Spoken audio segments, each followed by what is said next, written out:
বন্ধুরা, বৎসুরত নাটকের ২০ নম্বর পর্বে টাকার লোভে মায়ার সুখের সংসার ভাঙনের পথে দাঁড়িয়ে পরিস্থিতি এমন জায়গায় পৌঁছেছে যেখানে একটি ভুল সিদ্ধান্তই বদলে দিতে পারে সবার জীবন।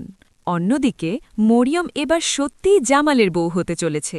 তার এই আগমন কি নতুন সুখ বয়ে আনবে নাকি আরও বড় ঝড়ের সূচনা করবে? এতেই শেষ নয়, চেয়ারম্যানের পরামর্শে রুমান এবার জামালের ব্যবসা থেকে বড় অঙ্কের টাকা সরিয়ে ফেলার পরিকল্পনা করছে। এই ষড়যন্ত্র সফল হলে জামালের ভবিষ্যৎ কি অন্ধকারে ডুবে যাবে? বন্ধুরা, এমন ধামাকাদার টুইস্টে ভরপুর বৎসুরত নাটকের ২০তম পর্বে অপেক্ষা করছে একের পর এক চমক। তাহলে কি সত্যি মায়ার সংসার ভেঙে যাবে? মায়ার মামাকে টাকা পাবে নাকি এটাও এক ভয়ঙ্কর প্রতারণার ফাঁদ? সব প্রশ্নের উত্তর মিলবে আসন্ন পর্বে।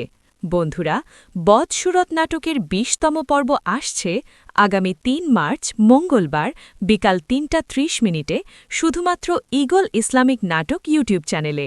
যারা এখনও আমাদের চ্যানেলের নতুন দর্শক তারা এখনই সাবস্ক্রাইব করে পাশে থাকা বেল আইকন অন করে দিন যেন কোনো পর্বের আপডেট মিস না হয়। আল্লাহ হাফেজ।